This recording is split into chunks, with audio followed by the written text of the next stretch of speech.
Virgo, hi! Welcome to Mystic Queen PH. At ito ang inyong weekly reading for February 24 to March 2, 2025. So if you're interested in private readings, meron tayong link sa description at sa pinned comment. Paka-check nyo na lang information kung paano mag-book for a private reading. And please subscribe to our channel to show your support. Like, share this video, at comment na rin kayo kung kayo ay naka-resonate. Okay, let's see, Virgo. What's coming to you?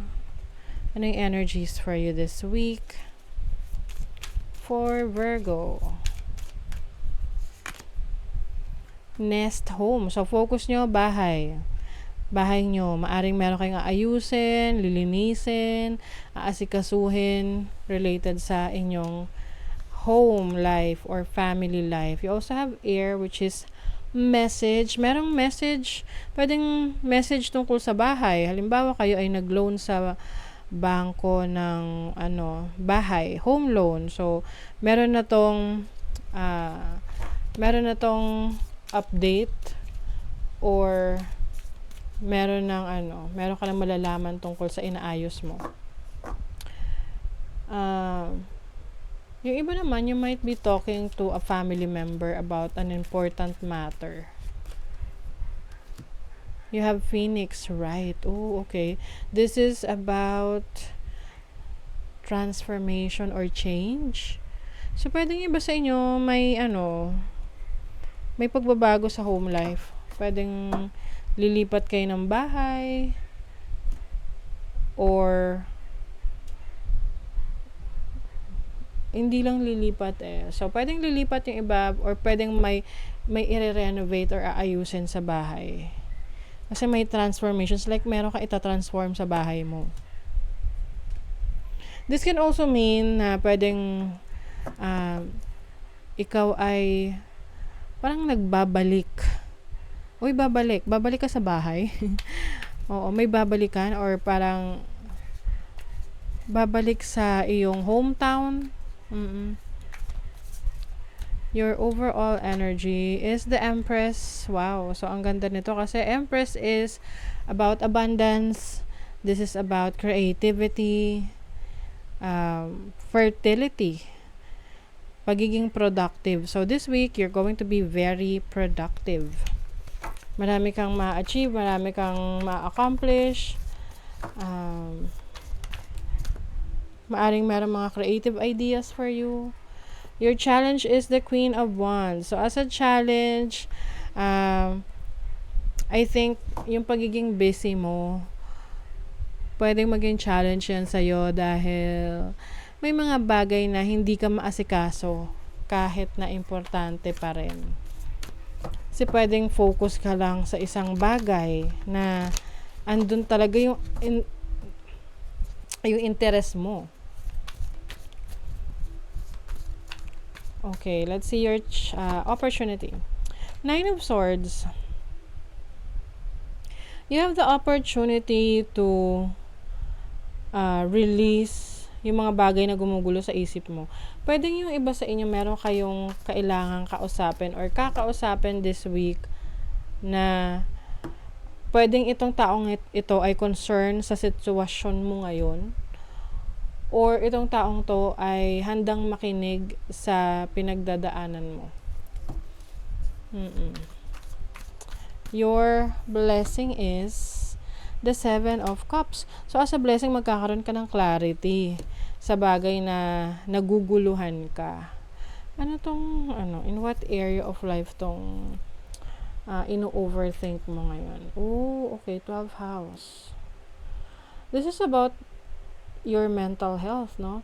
Or anything na para kasi siyang nakatago, no? Ito yung mga nararamdaman, naiisip na tinatago mo, or pwedeng matagal na to na hindi mo na-process sa sarili mo, that you need to let out. 12th house, some of you, kung kayo ay nagkasakit, or anyone sa family na nagkasakit na ospital. So this week, makakauwi na. Madi-discharge na yan. Okay, you have the key. The key is solutions to your problems. So, anumang challenge na to na meron kayo, masusolusyonan. Meron kayong ma-unlock na inspiration. So, maaring you will be inspired about something, about your interests. Oh, stars. There's happiness. Alam nyo, kahit na meron kayong personal na pinagdadaanan, marami pa rin mga magagandang bagay na mangyayari sa buhay ninyo. Kasi, kumbaga parang proseso siya, part siya na, kumbaga, kailangan mo pagdaanan yun, yung proseso na yun. Kasi pag napagdaanan mo na yun, para kang nabunutan ng tinik, ganon. So, you will feel good about yourself because na-accomplish mo dahil kinaya mo.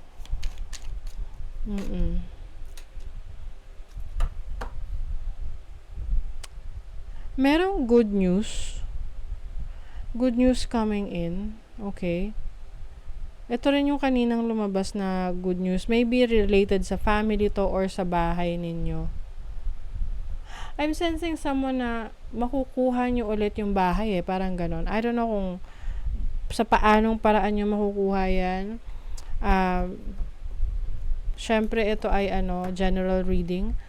But for some of you, pwede itong very specific message na maaring meron kayong property na nahihirapan kayong kunin na finally makukuha nyo na. Kasi may susi Susi ng bahay. Oh. Halimbawa, meron ka nakuhang bahay na foreclose sa Pag-ibig, tapos ang hirap kunin kasi may nakatira pa pala. So for some of you, maaaring makukuha nyo na yung bahay nyo na yun. Educator, your expertise and skills are shared with others to develop their potential. So yung iba sa inyo, meron kayong talento, kakayanan, abilidad, para magturo, no? Mag-share ng knowledge nyo sa iba, ng expertise nyo sa iba. So, you can use that to improve your finances and to build money and wealth. Sa love life naman, memories. Meron nakakaalala sa inyo. Someone is reminiscing your connection. Itong person na to, kapag madalas mo mapanaginipan at hindi mo naman siya talaga iniisip, maaring naaalala niya ang nakalipas sa inyo. Okay. Take time out for fun. Yes, so I also see you, Virgo, na ngayong week na to ay lalabas ka, mag-enjoy, go out with your friends, family. You'll enjoy life. Okay, so that is your reading, Virgo. Thank you so much. See you again.